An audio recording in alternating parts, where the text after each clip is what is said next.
இந்த சனி பகவான் வரக்கூடிய ஜூலை மாதம் 27ஆம் தேதி வக்ரத்தன்மை அடைகிறார். வக்ரம் அப்படின்னா தன்னுடைய இயல்பு தன்மையிலிருந்து ரிவர்ஸ், அதாவது மாற்று சுழற்சியோடு செயல்பட போகிறார். இப்படி இருக்கக்கூடிய இந்த சனியினுடைய வக்ரத்தன்மை பாத்தீங்கன்னா கிட்டத்தட்ட 4 மாதங்களுக்கு டிசம்பர் மாதம் 11ஆம் தேதி வரைக்கும் இந்த சனி பகவான் வக்ர நிலையில இருக்கிறார். தமிழ் மாத கணக்கிற்கு ஆடி மாதத்துல ஆரம்பிக்கக்கூடிய இந்த சனி வக்ரம் கார்த்திகை மாதம் வரைக்கும் இருக்க போகுது. கிட்டத்தட்ட அந்த 4 மாதங்களுக்கு ஒவ்வொரு ராசி என்பர்களுக்கும் இந்த சனி வக்ரத்தன்மை என்ன மாதிரியான பலன்களை கொடுக்க போகுது.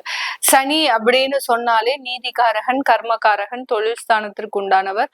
அடுத்து பாத்தீங்கன்னா ஜென்ம சனி அப்படின்னு சொல்லக்கூடிய தன்னுடைய கர்மாக்களுக்கு தண்டனையை கொடுக்கக்கூடிய ஒரு சனி பகவானுடைய சுழற்சி ஒவ்வொருவருடைய ஜாதகத்திலையும் அதிகப்படியான ஒரு நெகட்டிவான விஷயங்களை கொடுக்கும். அந்த எதிர்மறை விஷயங்கள், எதிர்மறை பிரச்சனைகள் பாத்தீங்கன்னா எல்லார் மனதிலும் ஆள் மனதாக ஒருத்தர் எங்கேயோ எப்பவோ நமக்கு பிரச்சனை பண்ணியிருந்திருப்பார். ஆனா அதனுடைய வலியும் வேதனையும் நம்ம சாகுற வரைக்கும் அது நம்மளைய துரத்திக்கிட்டே இருக்கும். அந்த மாதிரியாக அந்த சனி பகவான் கொடுக்கக்கூடிய ஒவ்வொரு வலியும் வேதனையும் நீண்ட காலமாக நம்மளுடைய அடுத்த தலைமுறையினருக்கும் போய் சென்றடையக்கூடிய அளவிற்கு அதனுடைய செயல்கள் மிகவும் தீவிரமாக இருக்கும். சனி இயல்பு தன்மையோட இருக்கிறார் அப்படின்னா அதனுடைய பலன்கள் பார்த்தீங்கன்னா ரொம்ப ஸ்லோ அண்ட் ஸ்டெடியா தான் இருக்கும். அதே இது வக்ரத்தன்மையோட இருக்கிறார் அப்படின்னா இதுல பாத்தீங்கன்னா ரொம்ப ஃபாஸ்ட் மூவ்மெண்ட் அப்படின்றது இருக்கும். ஒருத்தருக்கு வளர்ச்சிகள் வருது அப்படின்னா ரொம்ப துரிதமாக வளர்ச்சிகள் இருக்கக்கூடிய ஒரு டைமாக இருக்கும். அதே நேரத்துல பிரச்சனைகளும் பாத்தீங்கன்னா ரொம்ப ஃபாஸ்டா ஒரு ஃபிராக்ஷன் ஆஃப் செகண்ட்ல நமக்கு அந்த பிரச்சனை எங்க இருந்து வந்தது, யாருனால வந்தது அப்படின்ற கண்டுபிடிக்க முடியாத அளவிற்கு அந்த பிரச்சனைகள் வந்து மறையக்கூடிய ஒரு தன்மையாக தான் இருக்கும். இந்த மாதிரியாக இந்த பாவ கிரகம் அப்படின்னு சொல்லக்கூடிய அந்த சனியினுடைய வக்கரத்தன்மை இது ஒவ்வொரு ராசி என்பவர்களுக்கும் என்னென்ன செயல்பாடுகள்ல மாற்றங்கள்ல கொடுக்க போகுது, அடுத்து இந்த டயத்துல நீங்க என்னென்ன பண்ணணும், ஆன்மீக ரீதியாக என்னென்னலாம் பண்ணலாம் அப்படின்றத நம்ம இந்த பதிவுல தெளிவா பார்க்க போறோம். இந்த சேனலை முதன்முறையா பாக்குறீங்க அப்படின்னா சப்ஸ்கிரைப் பண்ணிக்கோங்க, பெல் பட்டன்ல ஆல் ஆப்ஷன் சூஸ் பண்ணிக்கோங்க. சனி வக்ரத்தன்மையில மேஷ ராசி அன்பர்களுக்கு என்ன மாதிரியான ஒரு பலன்கள் இருக்க போகுது, என்னென்ன மாற்றங்கள் வரப்போகுது. இந்த மேஷ ராசி அன்பர்கள் எப்போதுமே காலபுருஷனுக்கு முதல் ஸ்தானத்துல இருக்கக்கூடியவர்கள். இது எல்லாருக்குமே தெரியும். ஏன்னா அடிக்கடி இந்த ஜோதிட பதிவுகளை பார்க்கக்கூடிய நண்பர்கள் எல்லாருமே இது வரைக்கும் நிறைய விஷயங்களை அவங்களே கத்திருப்பாங்க. ஏன்னா அந்த அளவுக்கு இப்போ நிறையவே இந்த ஜோதிட ரீதியான ஒரு விழிப்புணர்வு அப்படின்றது கண்டிப்பாக எல்லார்கிட்டையும் இருக்கு. அதனால இந்த மேஷ ராசி என்பர்கள் காலபுருஷனுக்கு முதல் ஸ்தானத்துல இருக்கக்கூடிய ஒரு நபர்கள். எல்லா இடத்துலயும் சட்டுன்னு ஒரு கோபம் அப்படின்றது வந்துட்டு தான் இருக்கு. இவர்களால இவர்களினுடைய குணத்தை அப்படின்றது யாருக்காகவும் மாற்ற மாட்டார்கள். எனக்கு அவன் பிடிக்கல அப்படின்னா பிடிக்கலதான், அதுக்காக எல்லார்கிட்டையும் ஒரு அமைதியா போகணும், ஒரு பொது இடத்துல நான் ரொம்ப அமைதியா இருக்கணும் அப்படின்னா அதெல்லாம் என்னால பண்ண முடியாது. அந்த மாதிரியாக ஒரு ஸ்ட்ரெயிட் ஃபார்வர்டான ஒரு குணத்தை உடையவர்கள் இந்த மேஷ ராசி என்பர்கள். இப்படிப்பட்ட இந்த மேஷ ராசி என்பவர்களுக்கு முதல்ல சனி பகவானினுடைய தன்மை பாத்தீங்கன்னா 12ஆம் இடமான அந்த விரயஸ்தானத்துல இருக்கிறார். விரயஸ்தானத்துல இருக்கக்கூடிய அந்த சனி வக்ர சனியாக மாறுகிறார். வக்ரம் அப்படின்றது நான் ஏற்கனவே சொல்லியிருக்கிறேன், தன்னுடைய இயல்பு தன்மையிலிருந்து விரைவாக பின்னோக்கி நகரக்கூடிய ஒரு நேரம். அவர் மீன ராசியில தான் இருக்க போறார்.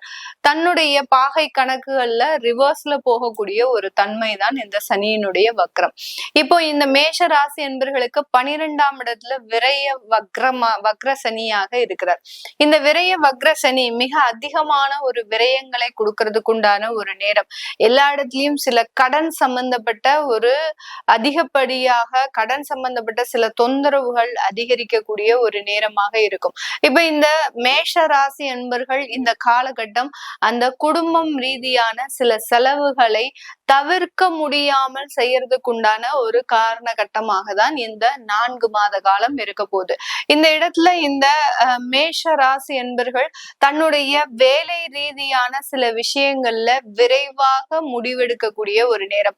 இப்போ இந்த மேஷ ராசி என்பவர்களுக்கு இந்த சனி பகவான் எந்தெந்த இடத்துல நம்மளுக்கு பாசிட்டிவா கொடுக்க போறாரு அப்படின்னு பாத்தீங்கன்னா, வேலை ரீதியான வளர்ச்சிகள்ல நிறைய ஒரு மாற்றத்தை கொடுக்க போறாரு. ஏன்னா வக்ர சனி அவருடைய 10ஆம் பார்வையாக உங்களுடைய 9ஆம் இடத்தை பார்க்கிறார், பாக்கியஸ்தானத்தை பார்க்கிறார். பாக்கியஸ்தானத்தை பார்க்கும் போது இதுவரைக்கும் வேலை இல்லாமல் தவிக்கக்கூடிய இந்த மேஷ ராசி என்பர்களுக்கு இந்த 4 மாதத்துல விரைவாக ஒரு வேலை ரீதியான ஒரு அமைப்புகள் அப்படின்றது கூடி வரக்கூடிய ஒரு நேரமாக இருக்க போது. இந்த இடத்துல அந்த வேலையில நிறைய வளர்ச்சிகளும் இருக்கக்கூடிய ஒரு நேரம். ஏன்னா அந்த வக்ரத்தன்மை அப்படின்றது பாத்தீங்கன்னா உங்களுடைய 2ஆம் இடத்தையும் அந்த சனி பகவான் 3ஆம் பார்வையாக பார்க்கறதுனால தனஸ்தானத்தை பார்க்கிறார். தனஸ்தானத்தை பார்க்கும் போது தடைப்பட்ட வருமானங்கள் அப்படின்றது கூடி வரக்கூடிய ஒரு நேரமாக இருக்க போகுது. இந்த சனி இது வரைக்கும் ரொம்ப ஸ்லோ மோஷனா எனக்கு பாத்தீங்கன்னா வர வேண்டிய பணம் எதுவுமே வரமாட்டேங்குது, எனக்கு வர வேண்டிய ஊதிய உயர்வு வரமாட்டேங்குது, எனக்கு வர வேண்டிய சில சொத்து தகராறுல இருக்கக்கூடிய சில தீர்வுகள் வரமாட்டேங்குது இப்படின்னு சொல்லக்கூடிய எதெல்லாம் வராம தடைபட்டு இருக்குதோ அது எல்லாமே இந்த சனி வக்ரத்தன்மை இந்த மேஷ ராசி என்பர்களுக்கு தீர்வை தரக்கூடிய ஒரு நேரமாக தான் இந்த 4 மாத காலகட்டத்திற்கு இருக்க போகுது. ஏன்னா இந்த இடத்துல பாத்தீங்கன்னா விரய சனி செலவுகளையும் கொடுத்து அதற்குண்டான நிவர்த்திகளையும் இந்த மேஷ ராசி என்பர்களுக்கு கொடுக்க போறார். இந்த சனி பகவான் இந்த விரய சனி பாத்தீங்கன்னா இந்த மேஷ ராசி என்பர்களுக்கு 7.5 சனியினுடைய முதல் கட்டம். இந்த முதல் கட்டம் பாத்தீங்கன்னா இவர்களுக்கு எல்லாத்தையுமே கொஞ்சம் அதிகமாக கொடுக்கக்கூடிய ஒரு தருணம். வேலை வாய்ப்பாக இருக்கட்டும், குடும்ப வாழ்க்கையில ஒரு நிம்மதியான ஒரு வாழ்க்கையாக இருக்கட்டும், அடுத்து பாத்தீங்கன்னா 2வது திருமணம் சம்பந்தப்பட்ட விஷயமாக இருக்கட்டும், இந்த மாதிரியாக எந்தெந்த விஷயத்துல எல்லாம் இவர்களுக்கு நல்லதை கொடுக்க முடியுமோ அந்தந்த இடத்துல எல்லாத்தையுமே அந்த சனி பகவான் அவரினுடைய பார்வையின் மூலமாக தான் கொடுக்க போறார். அந்த பார்வைப்பட்ட இடம் எல்லாமே உங்களுக்கு நல்ல வளர்ச்சியை கொடுக்கக்கூடிய ஒரு நேரம்.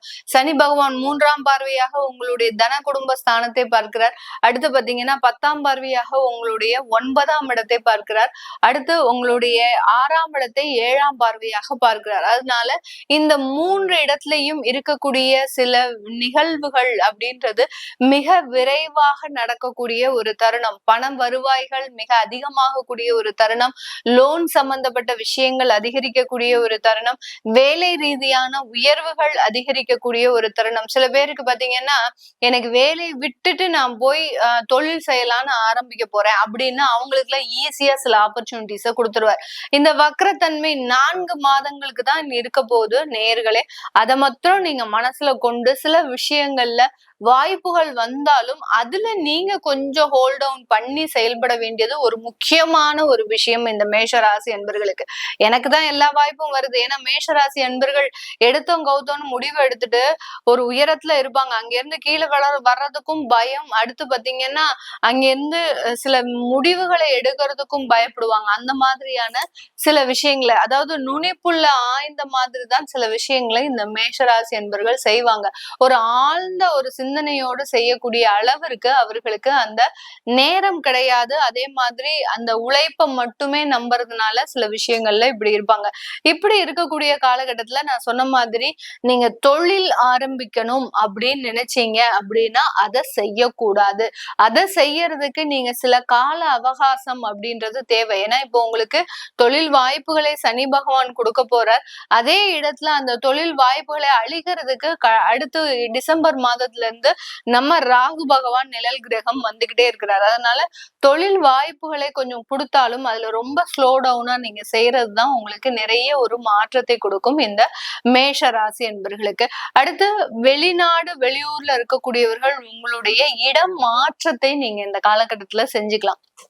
இடம் மாற்றம் அப்படின்றது வேலை மாற்றமாக இருக்கலாம். வேலை மாற்றம்ன்றது அத்தியாவசியமாக இருந்தாதான் நீங்க பண்ணணுமே ஒழிய தேவையில்லாம அந்த வேலை மாற்றத்தை பண்ணக்கூடாது. அடுத்து இடம் மாற்றம்ன்றது ரொம்ப நெசசரி. அந்த இடம் மாற்றம் தான். ஏன்னா உங்களுக்கு அடுத்து இந்த சனி பகவான் உங்களுடைய ஸ்தானத்திற்கு, அதாவது உங்களுடைய ராசிக்கு வரும்போது இந்த இடம் மாற்றம் உங்களுக்கு மிகப்பெரிய ஒரு வளர்ச்சியை கொடுக்கக்கூடிய ஒரு நேரமாக இருக்கும். திருமணம் சம்பந்தப்பட்டு கணவன் மனைவி உறவுகள் சம்பந்தப்பட்ட விஷயத்துல இந்த சனி பகவான் இப்போதைக்கு எந்த முடிவுகளையுமே தரமாட்டார். உங்களுக்கு இந்த விவாகரத்து வழக்குகள் இருக்கு, அடுத்து பாத்தீங்கன்னா குடும்ப உறவுகள்ல பிரச்சனைகள் இருக்கு, இதுக்கெல்லாம் எனக்கு தீர்வு கிடைக்காதா அப்படின்னு கேட்டீங்கன்னா அதுல எல்லாம் மிகப்பெரிய அளவுக்கு இந்த சனி வக்ரத்தன்மை இந்த மேஷ ராசி என்பவர்களுக்கு பெரிய அளவுக்கு ஒரு சாதகமான பலனை கொடுக்க மாட்டார். ஏன்னா சனி வக்ரமாக இருக்கும்போது சில இடத்துல இவங்களுடைய எண்ணங்கள் பாத்தீங்கன்னா இவர்களினுடைய செயல்கள் பாத்தீங்கன்னா மாற்றி அமைக்கக்கூடிய ஒரு நேரமாக இருக்கும். அதனால இவர்களினுடைய செயல்களையும் எண்ணங்களையும் பார்த்து, மேஷராசி என்பவர்களினுடைய செயல்களையும் எண்ணங்களையும் பார்த்து நிறைய பேர் கோபப்படுறதுக்கு தான் வாய்ப்புகள் இருக்கே ஒழிய அங்க சமாதானம் அப்படின்றது மிகப்பெரிய அளவுக்கு குறைவாக இருக்கு. அதனால இந்த மாதிரியான சின்ன சின்ன நெகட்டிவான விஷயங்கள் இருந்து, கடன் சம்பந்தப்பட்டது, அடுத்து குடும்பம் சம்பந்தப்பட்டது, அடுத்து பாத்தீங்கன்னா விவாகரத்து சம்பந்தப்பட்டது, இந்த மாதிரியான வழக்குகள்ல இருந்து வெளிவருவதற்கு இந்த மேஷ ராசி என்பர்கள் இந்த 4 மாத காலகட்டம் நீங்க என்ன பண்ணணும் அப்படின்னா, முதல் சனிக்கிழமையும் 3வது சனிக்கிழமையும் நீங்க ஒரு எள்ளு தீபம் போடணும். 9 எள்ளு தீபம் போடுங்க. எள்ளு தீபம் போடும்போது உங்க வீட்டு பக்கத்துல இருக்கக்கூடிய அதாவது நவக்கிரக கோயில் இருந்தது அப்படின்னா தாராளமா அங்க போய் போடுங்க. அப்படி இல்லாத பட்சத்துல துர்க்கை அம்மனுக்கு நீங்க போடலாம். துர்க்கை அம்மனுக்கு போய் எள்ளு தீபம் போடாதீங்க. நார்மலா நல்லெண்ணெய் தீபம் போடுங்க. நான் எள்ளு தீபம் சொல்லிட்டு வீட்டையே ரகலை பண்ணக்கூடாது. பண்ணிட்டீங்க அப்படின்னா சனி பகவான் அங்க அது மூலமாகவே இறங்க ஆரம்பிச்சிருவாரு அப்படின்னு தான் அர்த்தம். அதனால இதுல மாத்திரம் கொஞ்சம் கவனமாக இருந்து முதல் சனிக்கிழமை 3வது சனிக்கிழமை அப்படின்ற ஒரு கணக்கு வச்சு ஒரு 3 மாத காலத்திற்கு இந்த வக்ர தன்மை முடிகிற வரைக்கும் போடுங்க. ஆட்டோமேட்டிக்காக அவர் இயல்பு தன்மை வரும்போது இந்த மேஷ ராசி என்பர்களுக்கு இந்த 7.5 சனியினுடைய பாதிப்பு மிகப்பெரிய அளவுக்கு பாதிப்பை கொடுக்காமல் இருக்கிறதுக்கு உண்டான ஒரு சின்ன ஒரு டிப்ஸ் தான் நம்ம இப்ப சொல்லியிருக்கிறோம். அது போக உங்களுடைய ஜாதகத்துல சில திசா புத்திகள்லாம் இருக்கும். இப்போ மேஷ ராசி என்பர்களுக்கு பாத்தீங்கன்னா குரு தசை, சனி தசை, இந்த மாதிரியான திசா புத்திகள் இருக்கும். இந்த திசா புத்தியில நீங்க என்ன மாதிரியான விஷயங்கள், ஏன்னா நிறைய பேர் ப்ராப்பர்ட்டி சம்பந்தப்பட்ட விஷயத்துல அதிகப்படியான முயற்சிகள் எடுத்துட்டு இருப்பீங்க. அந்த ப்ராப்பர்ட்டி எல்லாம் உங்களுக்கு சாதகமாக இருக்குமா, இல்ல இதனால கடன் தொந்தரவுகள் இருக்குமா, சில பேருக்கு ப்ராப்பர்ட்டி வாங்கினதுக்கு அப்புறம் சில பிரச்சனைகள் வரக்கூடிய ஒரு அமைப்பு எல்லாம் இருக்கும். அதெல்லாம் நீங்க முழுமையா உங்களுடைய ஜாதகத்துல தெரிஞ்சுக்கிட்டு அதற்குண்டான சில முயற்சிகளை செய்யுங்க. அப்படி பார்க்கணும் விருப்பப்படுறவங்க கீழே இருக்கிற நம்பருக்கு வாட்ஸ்அப்ல அப்பாயின்மெண்ட் வாங்கிட்டு நீங்க கன்சல்ட் பண்ணிக்கலாம். உங்களிடமிருந்து விடைபெறுவது உங்கள் ஆஸ்ட்ரோ பூர்ணா. நன்றி, வணக்கம்.